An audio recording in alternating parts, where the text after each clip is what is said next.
إن الحمد لله نحمده ونستعينه ونستغفره ونعوذ بالله من شرور أنفسنا ومن سيئات أعمالنا من يهده الله فلا مضل له ومن يضلل فلا هادي له أشهد أن لا إله إلا الله وحده لا شريك له وأشهد أن محمدا عبده ورسوله يا أيها الذين آمنوا اتقوا الله حق تقاته ولا تموتن إلا وأنتم مسلمون يا أيها الناس اتقوا ربكم الذي خلقكم من نفس واحدة وخلق منها زوجها وبث منهما رجالا كثيرا ونساء واتقوا الله الذي تساءلون به والأرحام إن الله كان عليكم رقيبا يا أيها الذين آمنوا اتقوا الله وقولوا قولا سديدا يصلح لكم أعمالكم ويغفر لكم ذنوبكم ومن يطع الله ورسوله فقد فاز فوزا عظيما أما بعد فإن خير الحديث كتاب الله وخير الهدي هدي محمد صلى الله عليه وسلم وشر الأمور محدثاتها وكل محدثة بدعة وكل بدعة ضلالة وكل ضلالة في النار أعوذ بالله من الشيطان الرجيم بسم الله الرحمن الرحيم قاف والقرآن المجيد بل عجبوا أن جاءهم منذر منهم فقال الكافرون هذا شيء عجيب أإذا متنا وكنا ترابا ذلك رجع بعيد قد علمنا ما تنقص الأرض منهم وعندنا كتاب حفيظ بل كذبوا بالحق لما جاءهم فهم في أمر مريج أفلم ينظروا إلى السماء فوقهم كيف بنيناها وزيناها وما لها من فروج والأرض مددناها وألقينا فيها رواسي وأنبتنا فيها من كل زوج بهيج تبصرة وذكرى لكل عبد منيب ونزلنا من السماء ماء مباركا فأنبتنا به جنات وحب الحصيد والنخل باسقات لها طلع نضيد رزقا للعباد وأحيينا به بلدة ميتا كذلك الخروج. حمد و صلاۃ کے بعد امام مسلم کی صحیح میں حضرت ابو ہریرہ رضی اللہ عنہ کی بہت ہی معروف حدیث اذا مات الانسان انقطع عمله الا من ثلاث صدقة جاریہ او علم ينتفع به او ولد صالح يدعو له. انسان کی جب موت ہو جاتی ہے تو اس کے عمل کا سلسلہ منقطع ہو جاتا ہے اور تین چیزیں ایسی ہیں جو سلسلہ وار جاری رہتی ہے. ایک بتایا او علم ينتفع به کہ نفع بخش علم، اور پہلا بتایا صدقۃ جاریہ صدقہ جاریہ، دوسرا بتایا نفع بخش علم، اور تیسرا بتایا کہ صالح اولاد جو اس کے حق میں دعا کرتی ہے. خطبہ جمعہ میں اسی حدیث کی شرح کرنی ہے اور میری عادت سی ہے کہ میں کسی بھی چیز کی گہرائی میں جانے کا قائل ہوں کہ جب ہم کسی حدیث کو یا کسی آیت کو پڑھیں یا سمجھیں تو اس کی ڈیپ میں جائیں. تو اس مناسبت سے اس آیت کریمہ سے علماء نے بہت سے فوائد ذکر کی ہیں. کسی نے 21 فائدے بیان کیے ہیں، کسی نے 18 سے 20 نکات ذکر کیے ہیں، دروس ذکر کی ہیں، کسی نے 10 یا 11، کسی نے 9. اس طرح الگ الگ علماء نے اس سے فوائد اور دروس کو مستنبط کیا ہے. انہی علماء کے دروس اور جو استنباطات ہے، کچھ باتیں آپ کے سامنے رکھی جائے گی جس میں سے تقریباً 20 یا 18 نکات میں نے نوٹ کیے ہیں، اسی کی مختصر سی شرح کروں گا. اس سے پہلے کہ ہم اس کی شرح اور اس کے فائدوں کی طرف جائیں، مختصر سا ہم جانیں کہ صدقۃ جاریہ جو کہا گیا کہ صدقہ جاریہ انسان کو مرنے کے بعد بھی اس کا ثواب ملتا رہتا ہے. اس میں کون سی باتیں شامل ہیں؟ ایسا عمل کہ انسان اپنی زندگی میں کر کے جاتا ہے اور جب وہ اس کی موت ہو جاتی ہے، اس کی موت کے بعد اس سے لوگ فائدہ اٹھاتے رہتے ہیں. تو جب تک کہ اس کے اس عمل سے فائدہ اٹھائیں گے وہ صدقہ جاریہ میں شامل ہوگا. مثال کے طور پر کسی آدمی نے زندگی میں کوئی مسجد بنا لی، اب اس میں جب تک کہ لوگ نماز پڑھتے رہیں گے، یا کسی نے کوئی جگہ وقف کی، اس جگہ سے جب تک کہ لوگ فائدہ اٹھاتے رہیں گے. کسی نے کوئی مدرسہ بنایا، کسی نے کسی غریب کو چھت فراہم کر دی، اس کو گھر بنا کے دے دیا، یا کسی غریب آدمی کو کسی نے تعلیم حاصل کرنے کے لیے اس کی کوئی فیس ادا کی، اب اس نے تعلیم حاصل کر لی. یہ اس طرح کی جتنی بھی چیزیں ہیں جو انسان زندگی میں کر کے جاتا ہے اور اس کے کرنے کے بعد وہ چیز باقی رہتی ہے، اس سے لوگوں کو نفع پہنچتے رہتا ہے، تو یہ صدقۃ جاریہ میں شامل ہے. یہ سب چیزیں صدقہ جاریہ ہیں. ایسے ہی وہ چیزیں جو ہمارے پرخوں نے، آباء و اجداد نے وقف کی ہے، جو ملکیت آج گورنمنٹ کے پاس میں ہے، جس کا مسئلہ چل رہا ہے، تو یہ وقف بھی عبادت ہے. اس حدیث سے معلوم ہوتا ہے، اس لیے کہ یہ بھی صدقہ جاریہ کی ایک شکل ہے کہ ان کے پاس مال و دولت تھی، تو انہوں نے امت کے لیے مسلمانوں کے لیے وقف کر دیا کہ جب یہ آئندہ ہماری نسلیں آئے گی تو وقف کی ان پراپرٹیز سے وہ فائدہ اٹھائے گی. لہٰذا ہمارا جو گورنمنٹ سے جو مطالبہ ہے یا ان کے خلاف ان کے لائے گئے بل کے خلاف ہماری جو لڑائی ہے وہ عبادت کی غرض سے ہے. اس غرض سے ہے کہ ہمارے اسلامی معاملات میں عبادت کے معاملات میں کوئی دخل اندازی نہ کرے. جس طریقے سے ہندوستانی ایکٹ کے مطابق ہر شخص کو اپنے مذہب پر عمل کرنے اور اس کو لوگوں تک پھیلانے کی بالکل اس میں گنجائش موجود ہے. جو دستور دادا صاحب یہ امبیڈکر نے جو لکھا تھا جو دستور، اس دستور میں جب اس کی اجازت موجود ہے تو اس میں دخل اندازی نہ کی جائے. یہ ہمارا مطالبہ ہے اور یہ مطالبہ اس حدیث کے بالکل مطابق ہے جس میں کہا گیا کہ صدقۃ جاریہ، آدمی ایسی چیز جو صدقہ جاریہ کے طور پہ چھوڑ کر جاتا ہے یہ عبادت ہے اور اس کا ثواب اس کو ملتا رہتا ہے. یہاں ایک شبہے کا ازالہ کر دوں کہ جیسے ہم لوگ مسجد بناتے ہیں، اب جب مسجد کے لیے جگہ خریدتے ہیں تو کسی کے پاس اگر پیسہ لانے کے لیے گئے تو وہ یہ سوچتا ہے کہ مجھے تعمیر کے اندر پیسہ لگانا ہے، جبکہ زمین جو ہوتی ہے وہ تو قیامت تک رہے گی. عمارت تو جب تک کہ رہے گی 50 سال 100 سال، اس کے بعد منہدم ہو جائے گی تو نئی عمارت بنے گی، نئے لوگ پیسہ لگائیں گے. ایسے ہی وہ لوگ جو مسجد میں قرآن وقف کرتے ہیں، قرآن ایک وقت تک رہتا ہے، اس کے بعد جب اس کے جو پرزے ہیں اس کے کاغذات ہیں جب خراب ہو جاتے ہیں تو پھر اس کو وہاں سے ہٹا دیا جاتا ہے. اور اسی کچھ لوگ مسجد میں چٹائیاں دیتے ہیں، گھڑی دیتے ہیں، کوئی مائک دے دیا، کوئی کچھ اور دے دیا. یہ چیزیں ایک وقت تک کے رہتی ہیں، اس کے بعد ختم ہو جاتی ہیں. تو کیا صدقہ جاریہ کے طور پر ان کا ثواب ختم ہو جاتا ہے؟ یہ اس سلسلے میں کیا معاملہ ہے؟ تو یہاں سمجھنے کی بات یہ ہے کہ آپ اللہ کے نبی کو اس حدیث پر غور کریں جس میں آپ نے فرمایا کہ جب کوئی بندہ اللہ تعالیٰ کے راستے میں ایک کھجور یا اس کے مانند کوئی شے صدقہ کرتا ہے تو اللہ تعالیٰ اس کو اپنے دائنے ہاتھ میں لے لیتا ہے. اللہ کے دونوں ہاتھ دائنے ہیں، جیسے اللہ کی شان کو لائق ہے ہم اس پر ایمان رکھتے ہیں. چنانچہ اللہ تعالیٰ اس کو بڑھاتے رہتا ہے اور یہاں تک کہ وہ ایک پہاڑ کی مانند ہو جاتا ہے. گویا کہ کوئی چیز آپ نے صدقہ کی اگر وہ جاری نہ بھی رہے، یعنی اگر وہ باقی نہ بھی رہے، تو اللہ تعالیٰ کے یہاں وہ باقیات اور صالحات یعنی باقی رہنے والی نیکیوں میں اس کا شمار اس انداز میں کر لیا جاتا ہے کہ وہ اللہ تعالیٰ اس کو بڑھاتے رہتا ہے اور وہ قیامت تک کے مسلسل بڑھتی رہتی ہے، یہاں تک کہ ایک پہاڑ یا اس سے بھی کوئی بڑی شے کی مانند وہ ہو جاتی ہے. تو یہ صبح میں نہیں جانا چاہیے کہ میں نے مسجد میں چٹائی دی یا مائک دیا یا کوئی اور شے دی تو وہ 1 سال 2 سال استعمال ہوتی ہے، اس کے بعد ختم ہو جاتی ہے تو میرا اجر بھی ختم ہو جائے گا. ایسا نہیں ہے. آپ نے جو چیز اللہ کے راستے میں صدقہ کر دی یا اللہ کے راستے میں کوئی چیز وقف کر دی، کسی کو دے دیا، اب وہ اگر استعمال کسی وجہ سے نہیں بھی ہو رہی ہے، خراب ہو گئی یا چٹائی کو بدلنے کی نوبت آ گئی تو آپ کا ثواب تو مقرر ہو گیا اللہ کے یہاں، آپ کا ثواب رکے گا نہیں بلکہ وہ جاری رہے گا، اللہ تعالیٰ اس کو بڑھاتا رہے گا. اور دلیل صحیح مسلم کی وہ حدیث ہے جو میں نے آپ کے سامنے پڑھ کر سنائی. دوسری بات یہ ہے کہ پانی کی سبیل لگانا، بورنگ، کنواں، نہر اور یہ ساری چیزیں جس سے لوگ فائدہ اٹھاتے ہیں، جب تک کہ وہ جاری رہے گی، جب تک کہ وہ اس کے لیے صدقہ جاریہ ہے. صدقہ جاریہ کی ایک الٹی قسم ہے ثواب جاریہ کی گناہ جاریہ. آپ ثواب جاریہ کو سمجھنا چاہتے ہیں تو گناہ جاریہ پر بھی آپ کی نگاہ ہونی چاہیے. آپ انسٹاگرام چلاتے ہیں، آپ فیس بک چلاتے ہیں، آپ یوٹیوب کا استعمال کرتے ہیں، آپ واٹس ایپ پہ اسٹیٹس لگاتے ہیں، ایسی چیزیں جو حرام ہیں، جو ناجائز ہیں، جیسے سانگ کا استعمال لوگ کرتے ہیں اپنی ویڈیوز میں، اپنی تصویر لگائی اس کے پیچھے سانگ لگا دیا اور لوگ سمجھتے ہیں کہ یہ کوئی بڑی بات نہیں ہے. تو آپ دیکھیے اگر آپ سانگ نہ لگائیں تو آپ کی جو تصویر ہے یا آپ کی کوئی اچھی چیز ہے تو اس کو بڑھاوا نہیں ملے گا. لوگ کو کچھ ٹوں ٹاں پسند ہے، یعنی اس میں کچھ آنا چاہیے تب کان کو مزہ آئے گا تو اس کے ویوز بڑھیں گے. یہ فارمولہ ہے ہمارے یہاں. یہ شرعی اعتبار سے یہ بہت قبیح چیز ہے، اللہ تعالیٰ نے اس کو حرام قرار دیا ہمارے لیے. لہٰذا کسی بھی طرح کا جو سانگ ہے جب تک کہ وہ سانگ جاری رہے گا، لوگ اسے سنتے رہیں گے. یہ جس طریقے سے نیکیاں آپ کے لیے ثواب جاریہ ہیں اس طریقے سے یہ سانگ اور یہ اس طرح کی گندی ویڈیوز یہ آپ کے لیے گناہ جاریہ ہیں. کتنے ایسے لوگ ابھی شہر میں ہمارے یہاں یہ برائی چل پڑی ہے. میرے ایک ساتھی تذکرہ کر رہے تھے کہ جمعہ میں کبھی اس کا ذکر کیا جائے کہ بہت ساری ایسی ویڈیوز آ رہی ہیں جس میں لوگ یعنی کیا زبان میں کہیں گے، لوگ ناچتے گاتے ہوئے نظر آ رہے ہیں، ریلس بنا رہے ہیں، اس میں کچھ مرد بھی ہیں کچھ عورتیں بھی ہیں.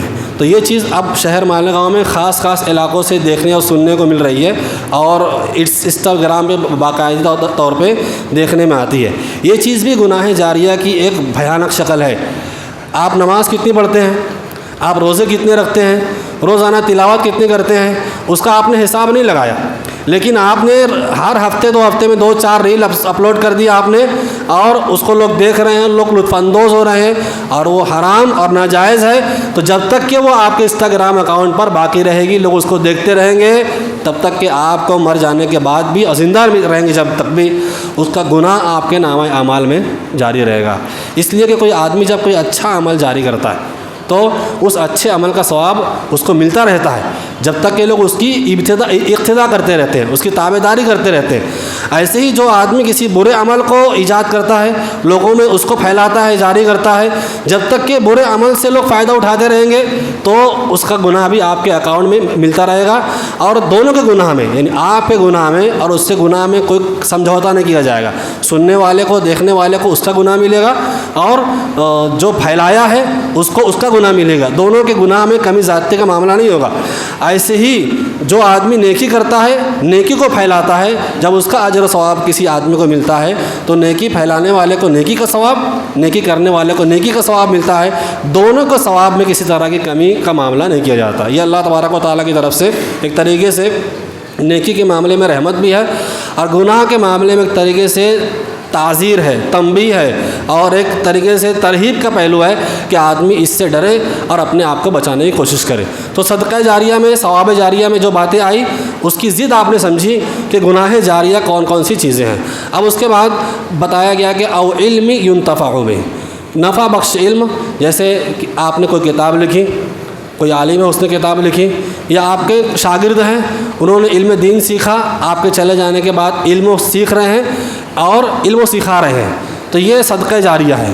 آپ خطبہ جمعہ سنتے ہیں، ہم لوگ جب مر جائیں گے اور آپ لوگ زندہ رہیں گے، اگر آپ لوگ نیک عمل کرتے رہیں گے، جتنے لوگ نیک عمل کریں گے سب کا ثواب ہمارے نامہ اعمال میں انشاءاللہ آئے گا۔ سب سے فضیلت والی جگہ یہ معلوم ہوتی ہے، یہ اللہ تعالیٰ کی رحمت ہے، جس کو چاہتا ہے نوازتا ہے، ہر ایک کے بس کی بات نہیں ہوتی۔ بہت سارے لوگ بہت پڑھ لکھ لیتے ہیں، بڑی بڑی ڈگریاں ان کے آگے پیچھے لگ جاتی ہے، لیکن آپ دیکھتے ہیں کہ 2-4 مسائل، 2-4 جملے بولنے کی صلاحیت نہیں ہوتی۔ ہم ان پر نقد و جرح نہیں کر رہے ہیں، میں جو سمجھنا چاہتا ہوں، کچھ لوگ سن رہے ہیں تو وہ سمجھ بھی رہے ہوں گے میں کیا کہنا چاہتا ہوں۔ کہنا یہ ہے کہ جب اللہ تعالیٰ کسی آدمی کو، کسی شخص کو کسی فضل سے نوازے، چاہے وہ علم کا فضل ہو، گویائی کا فضل ہو، یا شخصی فضل ہو، اس فضل پر حسد کرنے کا آپ کو اللہ نے اختیار نہیں دیا، آپ کو اس کی برائی بیان کرنے کا اختیار نہیں ہے۔ یہ آپ کے لیے نقصان دہ ہے، جس سے آپ حسد کریں گے اس کے لیے اتنا نقصان دہ نہیں ہے۔ تو کہا گیا کہ نفع بخش علم، نفع بخش علم میں آج ہم یہ شامل کر سکتے ہیں کہ میڈیا سے جو لوگ فائدہ اٹھاتے ہیں، اور جو لوگ میڈیا پہ اچھی حدیثیں، قرآن کی اچھی آیتیں، وہ سبھی اچھی ہوتی ہیں، اس کو نشر کرتے ہیں، اچھے عمل کی طرف لوگوں کو راغب کرتے ہیں، تو یہ ان کے لیے نفع بخش علم صدقہ جاریہ میں شامل ہے۔ تو ایسے ہی کچھ لوگ ایسے ہیں جو گاڑی میں پیٹرول زیادہ لمبا چلے اس کی فضیلت بیان کر رہے ہیں۔ ابھی آپ کو ہنسی آئے گی، لیکن یہ ہنسنے کی بات نہیں ہے، یہ ہمارے دین کو بگاڑنے والا ایک عمل ہے۔ کچھ لوگ ایسے ہوں گے جو روز فضیلت بیان کر رہے ہیں کہ بھائی عشاء کی نماز کے بعد الہاکم التکاثر اتنی مرتبہ پڑھو گے تو آپ کو اتنا ثواب ملے گا، رزق میں برکت ہوگی، رات میں سورہ واقعہ پڑھو گے تو، مرنے والے پر سورہ یاسین پڑھو گے تو روح آسانی سے نکلے گی، اگر نہیں بھی سمجھ میں آ رہا ہے تو کم سے کم سورہ یاسین کا ختم کر لینا چاہیے۔ ہمارے یہاں لوگ سمجھتے ہیں کہ یار یہ تو قرآن پڑھنے کی بات ہو رہی ہے، اس میں کہاں سے مولوی لوگ لے کر آ گئے کہ یہ بدعت ہے، یہ غلط ہے، یہ فلاں۔ یہ ہمارے دین کے اندر یہ ایک طریقے سے نئی بات کو ایجاد کرنا ہے۔ اگر کسی آدمی نے کوئی ایسی فضیلت جان بوجھ کر بیان کر دی، اگر اس کے علم میں نہیں ہے تو ہم یہ نہیں کہیں گے، لیکن اگر جان بوجھ کر بیان کر دی اس نے، اور چاہے جہالت کی وجہ سے بیان کر دی، اور اس پر لوگ عمل کرتے رہیں گے تو گناہ ادھر ملے گا۔ سورہ یاسین کا نصاب ادھر ہو رہا ہے، گناہ کدھر آئے گا؟ بیان کرنے والے مولوی کے اوپر آئے گا۔ سورہ تکاثر پڑھ رہے ہیں لوگ عشاء کی نماز کے بعد، الکوثر پڑھی جا رہی ہے پیٹرول بڑھانے کے لیے۔ ایک صاحب تو آئے تو وہ جو ہمارے یہاں پاور کا میٹر آتا ہے، کہا کہ میٹر کے پاس جاؤ اور وہ انگوٹھا لگا کے پڑھ کے زمزم کہہ کے ہاتھ رکھ دو تو وہ میٹر زمزم کا معنی جم جا تو میٹر رک جائے گا، پاور بل کم آئے گی۔ یہ ایسے ایسے ہمارے یہاں مولوی صاحبان جو اصحاب جبہ و دستار ہیں، یہ جبہ و دستار کے اوپر داغ لگا رہے ہیں لوگ۔ یعنی ایسے لوگوں کو نہ سننا چاہیے، نہ ایسے لوگوں کو فالو کرنا چاہیے جو انسان جو ہمارے دین میں بگاڑ پیدا کر رہا ہے۔ تو نفع بخش علم، اور تیسری چیز بیان ہوئی کہ ولد صالح یدعو لہ، صالح اولاد جو اس کے لیے دعا کرے۔ یہاں پر اولاد کے ساتھ صالحیت کی شرط لگائی، جو اس بات کی طرف اشارہ ہے کہ صالح اولاد سے دعا کی توقع کی جا سکتی ہے، غیر صالح اولاد ہے تو دعا کی توقع نہیں کی جا سکتی۔ تو ابھی اس میں ترغیب کے جو پہلو ہیں یعنی فوائد میں وہ آئیں گے. یہاں پر میں یہ بتانا چاہتا ہوں کہ صالح اولاد کون ہے. کسی نے سوال کیا علماء سے کہ ایسی اولاد جو صالح ہو جو حدیث میں کہا گیا ہے تو وہ صالح اولاد کون سی ہے اور صالحیت سے مراد کیا ہے. تو جواب اس کا یہ دیا گیا کہ وہ اولاد جو اللہ تعالیٰ کے دین پر ثابت قدم رہے یعنی قائم رہے اور فرائض کی پابندی کرے اور اللہ کے محرمات یعنی حرام کردہ امور سے اپنے آپ کو بچائے. تو ایسی اولاد صالح ہے اور وہی متقی ہے اور وہی مومن ہے. اور ایسی اولاد سے توقع کی جا سکتی ہے کہ وہ اولاد اپنے والدین کے لیے دعا کرے گی. وہ اولاد اپنے والدین کے لیے دعا کرے گی. اس کے بالمقابل وہ اولاد جو صالح نہیں ہے جو اللہ کے فرائض کا اہتمام نہیں کرتی. نمازیں فرض ہیں, روزے فرض ہیں, حج فرض ہے, زکوٰۃ فرض ہے, جو چیزیں آپ پر فرض ہیں نماز کے علاوہ بعض حالات میں تو اس کا اہتمام نہیں کرتی. سود ہے, زنا ہے, چوری ہے, جوا ہے, اس طرح کے امور میں اگر وہ ملوث مبتلا ہے تو وہ اولاد صالح اولاد نہیں ہے.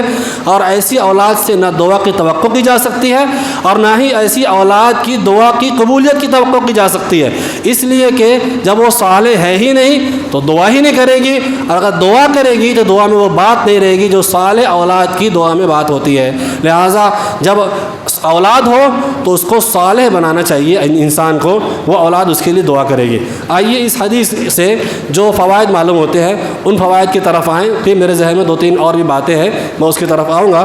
اللہ کے نبی نے فرمایا اذا مات الانسان انقطع عملہ. جب انسان کی موت ہو جاتی ہے تو سب عمل کا سلسلہ منقطع ہو جاتا ہے. اس میں 2 باتیں ہیں. ایک بات تو یہ ہوئی کہ اثبات الموت لکل احد, ہر شخص کے لیے موت آنی ہے, یعنی ہر شخص کے لیے موت برحق ہے. یہ ہم اور آپ تو عقیدہ اور ایمان رکھتے ہیں کہ موت تو آنی ہے. یہود و نصارہ کے بارے میں سورہ جمعہ میں کہا گیا کہ یہ لوگ کہتے ہیں کہ ہم لوگ اللہ کے اولیاء ہیں, اللہ کے چہیتے ہیں. اللہ نے فرمایا کہ ان سے کہو اگر یہ اللہ کے چہیتے ہیں تو یہ موت کو طلب کر کے بتائے, موت کی خواہش کر کے بتائے. یہ ظالم ہیں, یہ لوگ ایسا نہیں کریں گے. پھر اللہ نے آگے فرمایا کہ قل ان الموت الذی تفرون منہ فانہ ملاقیکم, کہ اے نبی آپ کہہ دیجئے کہ تم کہیں بھی چلے جاؤ, ان الموت الذی تفرون منہ فانہ ملاقیکم, کہ بے شک موت تم کو آ پکڑے گی, موت تم کو آ گھیرے گی. اس کے بعد کیا ہوگا کہ تم ثم تردون الی عالم الغیب والشہادہ, تم عالم الغیب اور ظاہر اور باطن کے جاننے والے پروردگار کی طرف تم لوٹائے جاؤ گے. فَيُنَبِّئُكُم بِمَا كُنتُمْ تَعْمَلُونَ, پھر جو تم عمل کرتے ہو تم کو اس عمل کا بدلہ دیا جائے گا. تو گویا کہ جب یہ کہا گیا کہ موت ہر شخص کے لیے ثابت ہوتی ہے, موت آنی ہے, تو اس سے ہمارے لیے یہ پہلو نکل کر سامنے آتا ہے کہ جب موت آنی ہے تو مطلب یہ ہے کہ اللہ تعالیٰ کی طرف لوٹائے جائیں گے, اور جب اللہ تعالیٰ کی طرف لوٹائے جائیں گے تو لوٹانے میں یہ چیز ہے کہ حساب و کتاب ہونا ہے, اللہ کے سامنے پیشی ہونی ہے, اور ہمارے اچھے اور برے سارے عمل کو اللہ تعالیٰ کے یہاں حاضر کیا جائے گا اور اس کے مطابق ہمارا حساب و کتاب ہوگا. تو اس سے ہمارے لیے ایک ترغیب کا, ڈر کا ایک پہلو سامنے آتا ہے کہ جب انسان کی موت ہوتی ہے تو اس کے لیے ایسے ایسے معاملات ہیں. دوسری بات یہ معلوم ہو رہی ہے کہ انسان ان الدنیا دار العمل, انسان جب مرتا ہے تو عمل کا سلسلہ منقطع ہو گیا. تو مطلب یہ ہوا کہ دنیا دار العمل ہے. جب دنیا کو آپ دار العمل جانتے ہیں, آپ سمجھتے ہیں, تو پھر اللہ تعالیٰ نے قرآن مجید کے اندر بہت سارے انداز میں لوگوں کو اس بات کی طرف ابھارا ہے کہ وہ عمل کی طرف دھیان دے اور عمل کی طرف وہ رغبت اختیار کرے. اور 2 پہلو اللہ نے اختیار, کئی پہلو ہیں. ایک تو یہ کہ ترغیب کا پہلو, کہ جو لوگ ایمان لاتے ہیں عمل صالح کرتے ہیں تو ہم جنات میں داخل کریں گے. جو لوگ ایمان لاتے ہیں عمل صالح کرتے ہیں فاولئک یبدل اللہ سیئاتہم حسنات, ان کی سیئات کو حسنات سے ہم بدل دیں گے. یہ ایک پہلو ہے. دوسرا ایک پہلو یہ ہے کہ اللہ تعالیٰ نے سورہ الفجر کے اندر بیان کیا وجیء یومئذ بجہنم, قیامت کے دن جب جہنم کو سامنے لایا جائے گا تو اللہ تعالیٰ کے عرش کے الٹے جانب جہنم کو لا کے رکھا جائے گا. جہنم کو جب میدان محشر میں کھینچ کر لایا جائے گا تو 70,000 اس کی لگامیں ہوگی. ہر لگام کو, یعنی ایک لگام کو 70,000 فرشتہ تھامے ہوگا. اس اعتبار سے 70,000 لگاموں کو 70 ہزار فرشتے ایک ایک لگام کو تھامے ہوئے ہوں گے، تو وہ جہنم کتنی بھیانک اور خطرناک ہوگی آپ اندازہ لگائیے۔ اس کے بعد وہ جہنم چیخ رہی ہوگی، چلا رہی ہوگی، اس میں سے ایسی بھیانک قسم کی آواز آئے گی کہ اس کے میدان محشر میں آتے ہی چاہے کافرین ہو، چاہے مومنین ہو، اولیاء ہوں، یہاں تک کہ انبیاء ہوں، یہ بھی خوف زدہ ہو جائیں گے۔ اور یہی وہ موقع ہوگا جب گھٹنے کے بل انبیاء گر کر کے اللہ تعالیٰ سے اپنی سلامتی کی دعا مانگیں گے۔ اللہ تعالیٰ اس بات کو بیان کرنے کے بعد قرآن مجید میں کہہ رہا ہے کہ یقول یا لیتنی قدمت لحیاتی وجیء یومئذ بجہنم یومئذ یتذکر الانسان وانیٰ لہ ذکریٰ۔ اس دن انسان سمجھ جائے گا، اس کو نصیحت آ جائے گی، عقل ٹھکانے آ جائے گی، جس کو ہم کہتے ہیں وانیٰ لہ ذکریٰ۔ کیا فائدہ ہے ایسے موقع پر عقل ٹھکانے لانے کا، نصیحت حاصل کرنے کا، جب ہم دارالجزا میں جا چکے ہوں گے، جزا کے دن پر جا چکے ہیں، دارالعمل تو آخرت ہے نہیں۔ اب آخرت میں اگر آپ نصیحت حاصل کر لیتے ہیں، دنیا میں آپ نے نصیحت حاصل نہیں کی، تو آخرت کا نصیحت حاصل کرنا کوئی فائدہ نہیں ہوگا۔ پھر اللہ نے فرمایا یقول یا لیتنی قدمت لحیاتی، جو آج سمجھایا جا رہا ہے آپ کو نہیں سمجھ میں آ رہا ہے، وہ کل سمجھ میں آئے گا تو انسان کہے گا یقول یا لیتنی قدمت لحیاتی، کہ کاش کہ میں نے آج کی زندگی کے لیے قدمت لحیاتی، اپنی آنے والی زندگی کے لیے میں کچھ تیاری کر لیتا، کچھ نیکیاں جمع کر لیتا، کچھ اجر و ثواب کی چیزیں کر لیتا۔ آج آدمی کو بولا جاتا ہے تو ہم ہلکے میں لیتے ہیں۔ ہمارے نزدیک سب سے زیادہ جو ہلکی چیز ہے وہ دینداری ہے۔ دنیا کی آپ بات کیجئے، کاروبار کی بات کیجئے، اور مجھے افسوس ہوتا ہے ہم لوگ کئی مرتبہ فجر کی نماز پڑھ کے کبھی کبھار جب چائے پینے کے لیے جاتے ہیں تو کچھ ایسے چہرے نظر آتے ہیں، بہت معذرت کے ساتھ کچھ ایسے چہرے نظر آتے ہیں جن کو دیکھ کر لگتا ہے کہ یہ رات بھر بیٹھ کے ہولا پاڑ بکواس کر رہے تھے اور اب یہ چائے پی کے جا کے سوئیں گے۔ تو افسوس ہوتا ہے کہ پوری رات جس میں آپ تہجد پڑھ سکتے تھے اپنے کارخانے میں یا آپ جہاں بھی آپ رات گزارتے ہیں وہاں آپ دعائیں کر سکتے تھے اپنے لیے، والدین کے لیے، آل اولاد کے لیے، امت کے لوگوں کے لیے، آپ نے نہیں کیا۔ کوئی نفع بخش علم حاصل کر سکتے تھے، آپ کوئی کتاب پڑھ سکتے تھے رات میں، اگر آپ کی رات ڈیوٹی ہے اور آپ بیٹھے رہتے ہیں، زیادہ کچھ کام نہیں ہوتا ہے تو۔ لیکن کیا ہے کہ وہ رات بھر بات کر کے آ کے ہوٹل میں بھی بات کرتے ہیں، یعنی اتنا کم پڑھتے ہیں یہاں بات کرتے ہیں۔ تو یہ چیز انسان کے لیے کیا ہے کہ انسان کے لیے یہ بھیانک ہے، اور آخرت میں جب پہنچے گا تب یہ سوچے گا کہ کاش کہ میں آخرت کے لیے میں نے تیاری کی ہوتی۔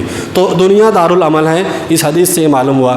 تیسری بات یہ کہ جب انسان انہ اذا مات الانسان انقطع عملہ، انسان کے مر جانے پر اس کے نیک اعمال کا سلسلہ منقطع اور بند ہو جاتا ہے۔ اب اگر آپ اس کی طرف سے کوئی نیک عمل کرتے ہیں تو اس کا ثواب میت کی نہیں پہنچے گا، سوائے ان 3 اعمال کے جو اس حدیث میں بیان کیے گئے ہیں، اور ان اعمال کے جو اس حدیث سے نکلیں گے۔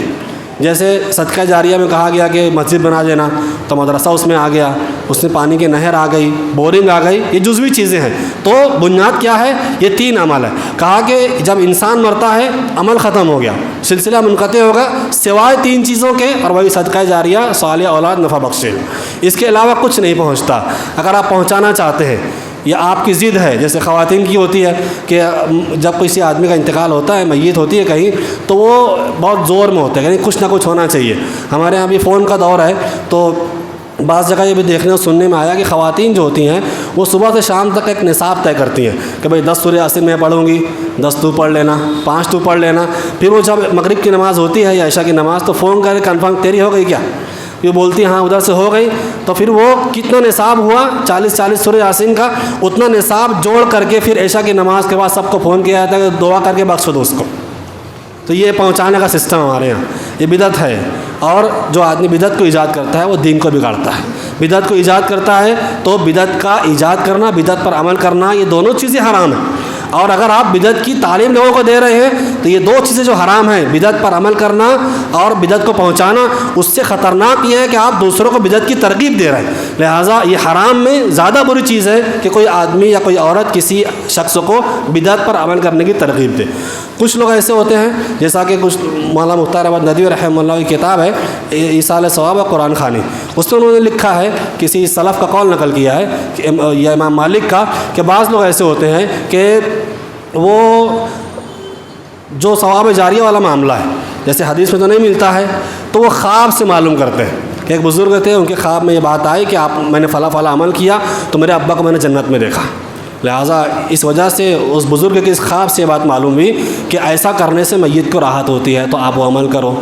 یہ بدعت کی ایک شکل ہے کہ دین میں نہیں تھی تو کسی بزرگ نے کسی نیک آدمی نے خواب میں دیکھا تو اس خواب کو بنیاد بنا کے آپ عمل کریں، یہ بھی بدعت کی شکل ہے، دین کو بگاڑنے کی شکل ہے۔ یہ سب شکلیں ناجائز ہیں، صحیح نہیں ہیں۔ اس کے بعد اس میں ہے الحرص علی العمل الصالح فی ہذہ الدنیا۔ اس حدیث میں اس بات کی طرف حرص دلائی گئی ہے، ترغیب دلائی گئی ہے کہ آدمی دنیا میں رہتے ہوئے نیک عمل کا اہتمام کرے۔ میں بہت معذرت کے ساتھ کہنا چاہتا ہوں، آج میرا جو انداز ہے وہ ایسا ہے کہ میں آپ سے کچھ دل کی بات کہنا چاہ رہا ہوں۔ کچھ لوگ حج کر لیتے ہیں، عمرہ کر لیتے ہیں اور بھی نیکیاں کر لیتے ہیں، لیکن آپ دیکھیں گے فرائض سے کوتاہ ہیں، فرائض سے کوتاہ ہیں۔ اگر دین و شریعت اگر آپ پڑھیں گے تو اگر آپ فرض چھوڑ رہے ہیں تو اللہ تعالیٰ کوئی عمل قبول نہیں کرے گا آپ کا۔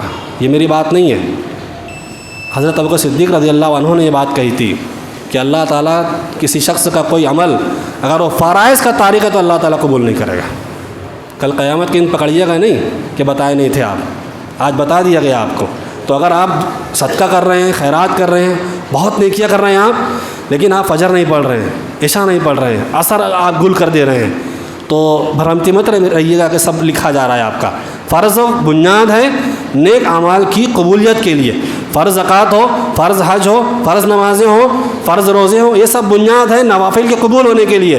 لہٰذا آپ کو اس کا اہتمام کرنا پڑے گا، یا آپ خوشی سے کریں، یا اگر خوشی سے نہیں کر پا رہے ہیں تو جبر و کراہ کے ساتھ کریں، یعنی جبری اور کراہ، یعنی بھاری محسوس ہو رہا ہے تو بھاری پن کے ساتھ بھی آپ کریں، لیکن آپ کو کرنا ہے اللہ کی خوشنودی کے لیے، تب آپ کے دیگر اعمال قبول ہوں گے۔ اس کے بعد یہ حدیث مصداق ہے اس حدیث کے جس میں کہا گیا اغتنم خمسا قبل خمس حیاتک قبل موتک، کہ پانچ چیزوں سے پہلے غنیمت جانو، اس میں زندگی کو موت سے پہلے غنیمت جانو۔ آدمی کی موت ہوتی ہے، عمل ختم ہو گیا، ہم افسوس کر رہے ہیں، زندگی ہوتی تو اور نیک عمل کر لیتا، زندگی ہوتی تھی اور کچھ کر لیتا۔ قرآن میں کہا گیا سورہ جمعہ کے اندر کہ انسان کے پاس جب موت کا وقت آتا ہے تو یہ کیا کہتا ہے وہ کہ میرے رب مجھ کو کچھ مہلت دے تاکہ میں صدقہ کروں اور نیک لوگوں میں سے ہو جاؤں۔ دیکھیے موت کے بعد تو صدقہ کیوں کہہ رہا ہے، وہ نماز کیوں نہیں کہہ رہا ہے، مطلب صدقے کی کوئی خاص فضیلت ہے۔ تو نیکیاں موت سے پہلے کر لینا اس حدیث میں اس کی ترغیب ہے، اور بھی فوائد ہیں، میں اس سے قطع نظر بند کرتا ہوں اپنی بات کو، صفحے کو، یہ بات بیان کرتے ہوئے کہ اس میں اس بات کی طرف ترغیب ہے کہ اپنی اولاد کو آپ کو صالح بنانا ہے، اس کے لیے اسباب اختیار کرنے ہوتے ہیں۔ اب اسباب اختیار کرنے میں آپ کو عقیدہ پڑھانا ہے، آپ کو سیرت پڑھانی ہے، درس قرآن پڑھانا ہے، ان کو درس حدیث آپ کو دینا ہے۔ آپ سب گھر میں دے لیں گے، جتنے لوگ بیٹھے سب دے لیں گے؟ نہیں دے پائیں گے۔ تو کیا ہوگا، یہ مسجد میں سسٹم چلتا ہے درس قرآن کا، یہ کوئی پروگرام کا نظام چل رہا ہے، اس سے اپنے بچوں کو جوڑنا پڑے گا۔ میری مراد یہ ہے کہ ہمارے یہاں پرسوں اتوار کے دن انشاءاللہ یہ پروگرام اس طرح ہر مہینے ہوگا۔ ہم نے ایک پروگرام بنایا ہے رائے مشورے سے کہ ہمارے اپنے آنے والی نسل کے لیے، طلبہ کے لیے کون سی چیزیں مفید ہو سکتی ہے، تو اس میں بعض واقعات کو محسوس کرتے ہوئے، واقعات سناؤں گا ابھی آپ کو میں، محسوس کرتے ہوئے یہ طے پایا ہے کہ ہر مہینے ایک اتوار کو طلبہ کے لیے کچھ وقت مقرر کیا جائے، ان کو علماء کے حوالے کیا جائے، اور وہ علماء کے ماحول میں رہ کر کے دین کے بنیادی احکامات، نماز کے احکامات، روزے کے احکامات، غسل کے مسائل، عقیدے کے مسائل، اور بہت ساری ایسی چیزیں جو آپ میڈیا پہ چل رہی ہے جس کا جاننا بچوں کے لیے ضروری ہے۔ وہ کیا ہے؟ سلفیت کو جاننا ضروری ہے، حق اور باطل کو پہچاننا ضروری ہے، جو باطل گمراہ کن تحریکیں اور تنظیمیں ہیں ان سے آگاہ کرنا ضروری ہے، تاریخی اعتبار سے بعض نزاکتیں جو مطالعہ میں ہوتی ہیں اس کی وضاحت طلبہ کے ذہن میں بٹھانا ضروری ہے۔ ان تمام پروگراموں کو لے کر، منصوبوں کو لے کر اتوار کے دن عصر کی نماز سے لے کر عشاء کی نماز تک آپ کے 12 سال سے اوپر، یعنی 12 سال سے 22 سال 25 سال تک طلبہ کے لیے یہ عظیم الشان پروگرام رکھا جا رہا ہے۔ ہر اہل حدیث کی ذمہ داری ہے کہ اپنے بچے کو اس میں بھیجیں، اگر آپ کا بچہ عمر کی اس رینج میں ہے تو۔ ابھی تک کچھ لوگ کو پتہ ہی نہیں ہے، پوسٹر لگتا ہے، اعلان ہوتا ہے، لوگ دھیان نہیں دیتے، کیونکہ دین ہے نا، یہ اس میں مالی فائدہ نہیں ہے آدمی کے لیے، لوگ توجہ کم دیتے ہیں۔ میں واقعہ بتا رہا ہوں، ہمارے رحمت مسجد میں پروگرام ہوا، بطور محاضر مجھے بھی بلایا گیا، وہاں منصورہ کچھ علماء تھے، تو ایک عالم نے طلبہ سے، طالب علم سے سوال کیا۔ کوئی سوال تھا، اس میں یہ تھا کہ بھئی آدم علیہ السلام کون تھے؟ جواب ملا آدم علیہ السلام فرشتے تھے۔ ایک طالب علم سے عقیدے کے متعلق سوال کیا گیا، تو عقیدے کے متعلق اس نے کفریہ جواب دیا، وہ جواب نقل نہیں کر سکتا آپ کے سامنے۔ شیخ نے فوراً اصلاح کی اور اس بچے سے کہا کہ آپ اس بات کو دہراؤ۔ ہمارے اپنی مسجد میں آتے ہیں کچھ لوگ، جو غیر اہل حدیث مساجد میں یا غیر اہل حدیث علماء کے پاس پڑے ہوئے ہیں. اب وہ دیکھ رہے ہیں کہ ان کی عمر کافی ہو چکی ہے, بلوغت سے اوپر ہیں وہ لوگ, گردن کا مسا کر رہے ہیں. آپ ذمہ دار ہیں, باپ ذمہ دار ہے, اس کی ماں اس کی ذمہ دار ہے, اور اللہ کے کل جب کھڑے ہوں گے آپ, تو اس بدعت کے متعلق جو آپ کا بچہ کر رہا ہے یہ آپ سے بھی سوال ہوگا. خالی مولویوں کی ذمہ داری نہیں ہے یہ, اس کو سمجھنے کی ضرورت ہے آپ کو. ابھی علامہ باعث بینی و بین خطایا کیا ہے یہ دعا استفتاء کہتے ہیں اس کو. میرے پاس کتنے بچے ایسے ہیں جو دوسرے ادارے سے پڑھ کر آئے ہوئے ہیں, کسی بھی طالب علم کو, کسی بھی طالبہ کو یہ دعا یاد نہیں ہے, جو اللہ کے نبی صلی اللہ علیہ وسلم کی دعا استفتاء میں سب سے جامع, سب سے معروف دعا ہے جو ہم پڑھتے ہیں. ثنا سبحانک اللہم جو پڑھی جاتی ہے نا, یہ صحابہ کرام سے یہ موقوفاً ثابت ہے, اور علامہ باعث بینی اللہ کے نبی سے مرفوعاً ثابت ہے. جو مرفوع دعا ہے وہ طلبہ کو یاد نہیں. ایسے ہی اللہ کے نبی صلی اللہ علیہ وسلم دعا کیا کرتے تھے تشہد میں, اللہم انی اعوذ بک من عذاب القبر, میں عذاب قبر سے تیری پناہ چاہتا ہوں, اعوذ بک من فتنۃ المسیح الدجال. ہمارا کسی طالب علم کو یاد نہیں. اگر میری بات پر آپ کو یقین نہیں ہے تو وہ ہمارے طلبہ جو دوسرے ادارے سے پڑھ کر آئے پوچھیے آپ. عین شین قاف کے بارے میں اللہ کے سوال ہوگا. ہمارے یہاں کچھ اہل حدیث اساتذہ کو ہمارے مسجدوں سے اس لیے نکال دیا جاتا ہے کہ ان کو تجوید میں کچھ کمی ہے, یعنی تجوید پڑھانے میں کمزوری ہے. بھائی آپ دوسرے استاد لگا رہے ہو تجوید کے لیے, یہ کیا بات ہوئی کہ آپ اس کو وہیں سے نکال دیں گے.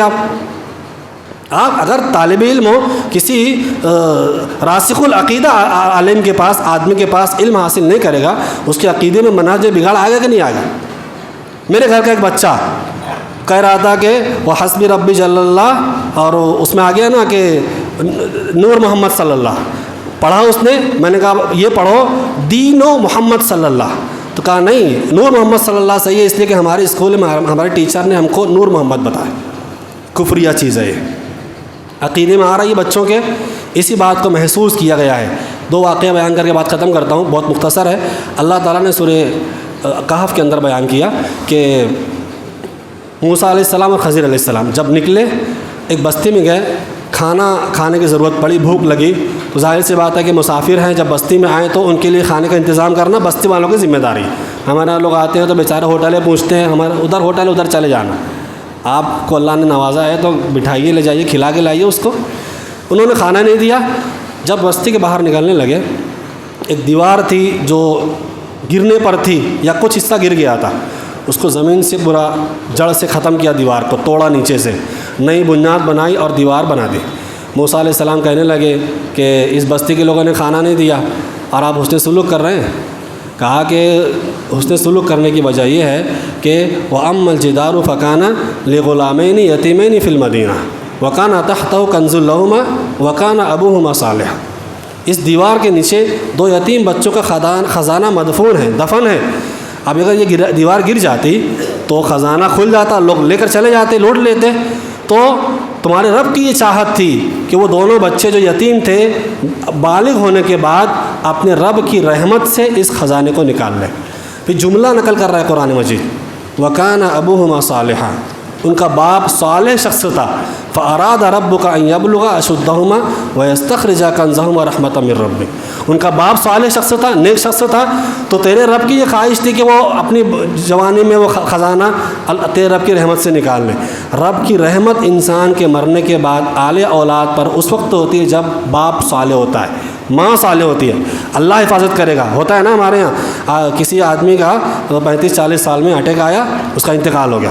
اب سماج میں سب سے بڑی فکر یہ ہوتی ہے, یا مرنے والا بھی کبھی بیماری ہوتی ہے, کم عمری میں انتقال ہوتا ہے, تو یہ فکر ہوتی ہے بچے چھوٹے یتیم ہو جائیں گے, بیٹیاں ہیں, شادیاں کیسے ہوگی, ابھی گھر نہیں بنا ہے, ابھی کرائے گھر میں رہتے ہیں. اس طرح کے سوالات ذہن میں آتے ہیں نا, اس کا جواب اللہ نے یہاں دیا ہے. اگر آپ صالح ہیں, یہ سب فکر کرنے کی ضرورت نہیں ہے کہ کرائے گھر میں رہتے تو اولاد کہاں رہے گی. اللہ سبیل پیدا کرے گا, یہ اللہ کا وعدہ ہے. آپ اپنا وعدہ پورا کریں کہ آپ صالح بنیں. دوسرا واقعہ, سعد ابن ربی ایک صحابی ہیں, جنگ احد کے اندر ان کی شہادت ہوئی, اور جب ان کی شہادت ہوئی تو ان کی 2 بیٹیاں تھیں. تو سعد ابن ربی رضی اللہ عنہ کی بیوی اللہ کے نبی کے پاس میں آئی اور کہا کہ سعد ابن ربی آپ کے ساتھ جنگ احد میں شہید ہو گئے, اور ان کی جو ہے یہ 2 بیٹیاں ہیں, اور ان کا جو سارا مال ہے جو وراثت میں ترکے میں چھوڑا تھا انہوں نے, ان کے جو چچا ہیں انہوں نے ہڑپ کر رکھا ہے, یعنی انہوں نے لے رکھا ہے, اپنی ملکیت میں لے لیا. اس زمانے میں ایسے ہی ہوتا تھا جو مضبوط ہوتا تھا وراثت میں وہ دبا کے بیٹھ جاتا تھا. جیسے ہمارے یہاں ہوتا ہے نا, بڑا بھائی سب لے کے بیٹھ جاتا ہے, جب دینا چاہے گا جب دوں گا, نہیں چلے گا. ابا کا انتقال آج ہوا, کل سے منصوبہ بناؤ تقسیم کیسے کرنا ہے آپ کو. آپ جب چاہیں تقسیم نہیں کر سکتے, وہ آپ کی ملکیت نہیں ہے, وہ سب کی ملکیت ہے. سب کی ملکیت ہے تو شریعت کے مطابق عمل کرنا پڑے گا. چنانچہ جب اس نے مال سب لے لیا, اللہ کے نبی کے پاس میں وہ خاتون آئی تو کہا اللہ کے نبی صلی اللہ علیہ وسلم نے کہ رک جاؤ, اس کا فیصلہ اللہ تعالیٰ کرے گا. ابھی میراث کے احکامات نازل نہیں ہوئے تھے, اللہ کے نبی خاموش ہو گئے کہ اس کا فیصلہ اللہ کرے گا. فنزلت آیت المیراث, اللہ تعالیٰ نے آیت میراث نازل فرمائی, یوصیکم اللہ فی اولادکم للذکر مثل حظ الانثیین. اللہ تعالیٰ تم کو تمہاری اولاد کے بارے میں وصیت کرتا ہے کہ ایک لڑکے کا حصہ دو لڑکی کے برابر ہے.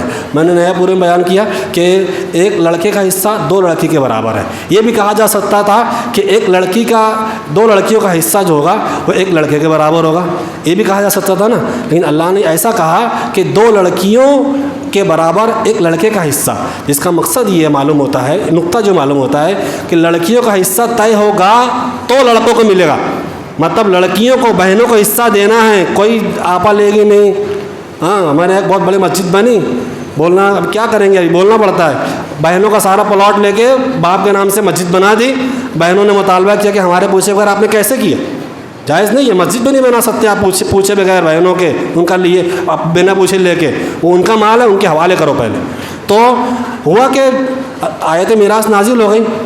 اللہ کے نبی نے قاصد کو بھیجا کہ یہ جو سعد ابن ربیع کے چچا ہیں تو ان کو نرینہ اولاد دی. سعد ابن ربیع کو دو بیٹیاں ہی تھیں, ان کے پاس جاؤ اور ان سے کہو کہ اللہ کے نبی نے یہ پیغام بھیجا ہے کہ کل پراپرٹی میں سے 2/3 حصہ دونوں بیٹیوں کو ملے گا اور 8واں حصہ اس کی ماں کو ملے گا, جو بچے گا وہ اس کے چچا کو ملے گا.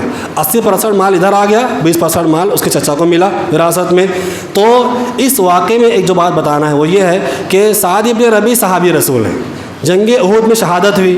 شہادت کوئی چھوٹا موٹا واقعہ ہے کیا؟ نہیں. جب شہید ہوئے اللہ تعالیٰ کے راستے میں تو یتیم بچیاں چھوڑیں, تو ان کے پاس جو مال تھا, یہ مال اس زمانے میں بکھر جاتا تھا, لوگ لوٹ لیتے تھے, غصب کر لیتے تھے. شہادت کے عوض اللہ نے ان کے مال کی حفاظت فرمائی, اور ان کی شان یہ ہے کہ انہیں کے واقعے کے تناظر میں اللہ تعالیٰ نے آیت میراث کو نازل فرمایا, جس سے یہ بات معلوم ہوتی ہے کہ اگر باپ نیک ہے, ماں نیک ہے, تو اللہ تبارک و تعالیٰ ان کی کفالت کی, ان کی مال کی حفاظت کی, ان کی عزت و عصمت کی حفاظت کی, ان کے سارے معاملات کی حفاظت کی سبیل اللہ پیدا کرے گا. بلکہ اللہ رب العالمین اس کا ذمہ دار ہوگا, اس لیے کہ اس نے وعدہ کیا ہے کہ اگر تم نیک رہو گے تو اللہ حفاظت کرے گا. اتنی اگر بات سمجھ میں آ گئی ہو تو میں سمجھتا ہوں کہ جو خلاصہ آپ کے سامنے اس حدیث سے میں رکھنا چاہتا تھا وہ سمجھ میں آیا ہوگا کہ ہمیں بھی نیک بننا ہے, اولاد کو نیک بنانا ہے, اور نیکی کے اسباب اختیار کرنے. اللہ سے دعا ہے ہمیں نیک عمل کی توفیق سے نوازے. آمین. و صلی اللہ علیہ وسلم.